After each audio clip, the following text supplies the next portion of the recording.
Hey guys! Welcome back sa Javier Backyard. And for today's video, may naghihingi ng update sa ating saltwater tank. Ito na siguro yung last time na mag-update tayo sa kanya dahil napagdesisyonan ko ng i-out muna pangsamantala ang saltwater setup. Sa loob ng isang taon mahigit, ayan, okay naman yung pag-aalaga natin ng mga saltwater fish natin. Sobra tayo nag-enjoy at marami tayong natutunan sa pag-keep ng saltwater fishes. Kaso nga lang, may mga bagay tayo na kailangan i-priority dito sa Javier Backyard. Kaya pansamantala muna tayo magpapahinga and magbabalik na lang tayo sa pag-aalaga ng saltwater fish kapag ready na tayo.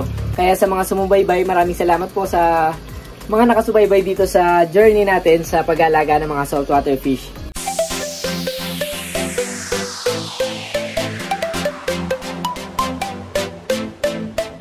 So ito na guys yung saltwater tank natin. Ayan, sobrang malumot na naman. Healthy yung dalawang clownfish na nandyan. All goods naman and ganun pa rin naman yung setup. Mas naging malumot lang. Kahit white sand na siya, hindi na naman siya makita. So hindi ko na nilinis kasi nga kukunin na siya today ng panibagong magmamayari sa ating saltwater fish tsaka setup. So babay na muna kay Nemo tsaka kay Marlin. Kung kailan medyo okay na sila, hindi na sila nag-aaway, tsaka tayo nakapag-desisyon na alisin talaga. So nakakalungkot man, kaso mas makakabuti para sa kanilang dalawa yung mailipat ko muna sila dahil napapabayaan ko na rin sila. Bali ang tank pala guys may iwan.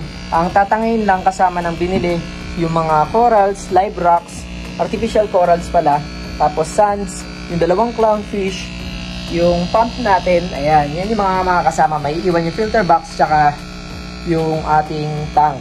Tapos kasama na rin na sa binili yung refractometer since hindi naman natin siya magagamit sa ngayon. Thermometer, kasama rin yan. Yung salt mix natin natitira tsaka yung fish food. So ito yung salt mix. Ipapadala ko na rin kay sir na bumili. Siyempre kasama na rin yung fish food kasi hindi na natin magagamit yan. Tsaka itong Coralific Delight kung sakaling gugustuhin niyang mag-alaga ng mga corals or kung ano man. Pasama ko na sa kanya. Hindi ko naman nabawasan halos to. So yan. Tapos ito yung sand pa. Meron pa tayong sand dito. Kasama na rin yan sa binili niya. Bigay ko na rin sa kanya yan. Tapos kasama na rin tong refractometer tsaka tong thermometer, hydrometer natin. Pwede yan pang test ng salinity tapos temperature. Tapos ito na yung ginagamit ko talaga ang pang test ng salinity. Mas reliable kasi tong refractometer. Sama na rin natin yan. Itong time na to, dumating na yung mga bibili sa ating saltwater setup.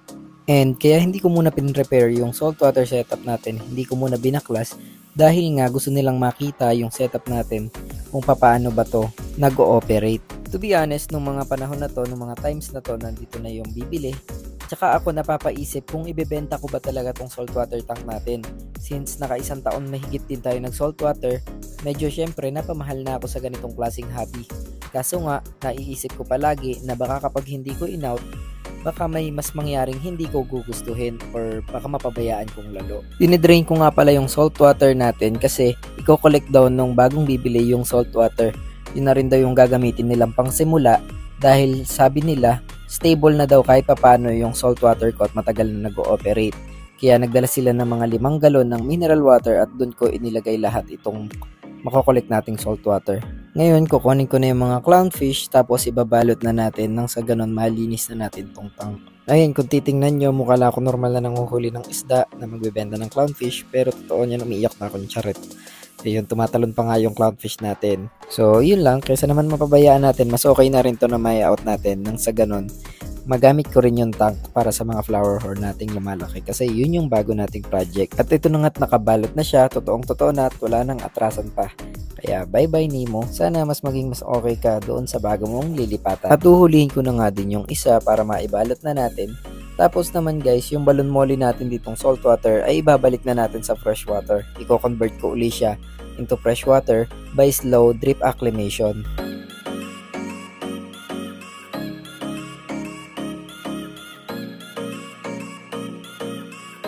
Eto na nga't nahuli na natin pareho nating clownfish. Bye-bye sa'yo Marlin. And stay healthy sa bago niyong tirahan. At ito na nga kinakarga na nila yung 15 gallon tank kasama sa pinili nila yung mga tubig na nasa galon.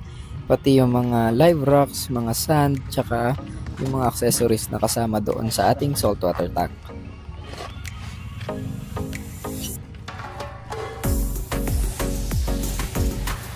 So yun guys, wala na nga yung ating mga saltwater fish. Ayan, iniwan na ni sir yung artificial corals, hindi na raw kakasya sa kanyang lalagyan. Kaya ngayon lilinisin na natin to, tapos i-convert natin into fresh water na uli siya. Lalagay muna natin dyan yung ating flower horn na tinanggal sa 15 gallon. Ngayon lilinisin na natin tong 30 gallons tank natin. Tanggalin muna natin yung mga natirang maliliit na bato. Tapos tatanggalin ko na rin unti-unti yung mga buhangin.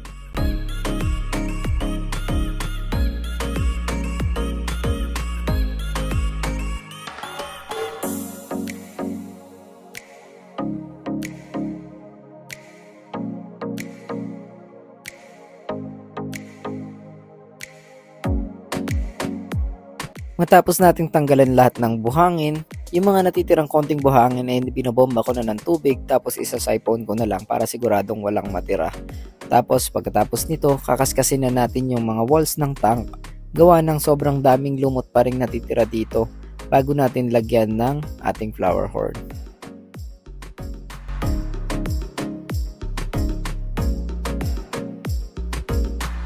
So, yan, nalinis na natin ang ating dating saltwater tank na ngayon ay gagawin nating tank ng flower horn. Nalagyan na natin ng tubig, and since wala tayong stock water na available, direct from faucet yung ginamit ko. Tapos yung kalahati ng pinanggalingan, yung kalahati ng tubig sa aquarium na pinanggalingan itong flower horn. I-acclimate na natin ngayon itong flower horn natin na ilalagay dito. Ayun, no? Sobrang laki na ng bukol niya. Nakakatuwa.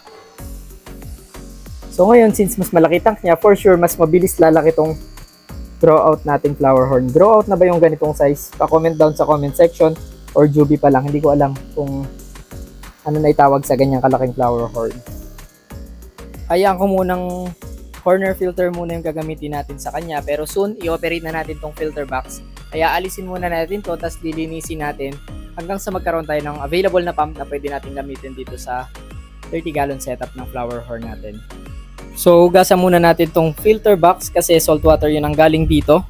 Tapos, itong mga filter medias natin, meron tayo dyang activated charcoal, ceramic porous ring, pumice rocks, tapos mga bioballs. Ayan, kompleto yan yung filter media natin. Hugasan muna natin yan and reset tayo ng bago, tsaka natin isa-cycle. Kaso wala na tayong time mag-cycle kasi wala tayong paglalagyan ng flower horn natin. Nandun na siya nauna. So ilalagay na lang natin to soon, i-operate na lang natin doon sa 30 gallons para kahit papaano mas maganda yung filtration ng flower horn. Mag-a-add na lang tayo ng filter wool na bago para dito. So after 2 days, ayan, okay naman yung flower horn natin, hindi naman siya nabigla sa tubig dahil hindi naman siguro ganun kataas ang chlorine content dito ng water supplier namin sa lugar namin. So ganyan lang yung filtration niya sa ngayon kasi hindi ko pa nalilinis yung filter box sa taas as wala pa rin tayong available na pump. Healthy looking naman ng ating flower horn at mukha naman siyang nag-i-enjoy and nag-clear na rin yung tubig. So ayan siya, mukha siyang maligalig naman. Naglagay lang ako ng mirror dyan and hindi naman siya nag-drop cork kahit walang stock water tayong ginamit. Tapos ang filtration lang niya is yung corner filter na gamit niya sa 15 gallons. Syempre bago tayo mag-end ng video na to, shoutout muna kay Sir JC Riley Pine or Pine kung paano pronounce yung pangalan mo, pasensya na. Kay Sir Carlo Villamin Carlo, kay Sir Lucas Chambi. Maraming salamat po sa patuloy na panonood at pagsuporta sa ating channel. And syempre kung bago ka sa channel ko at ngayon mo lang nakita na nagso-saltwater fish keeping pala tayo dati, kasi ngayon wala na, no? Pwede mong i-visit yung mga previous videos natin about saltwater fish keeping kung interesado ka. So kung bago ka sa channel ko, huwag mo kakalimutang mag-subscribe, like and share this video, and click the bell button para sa mga susunod pa nating episodes.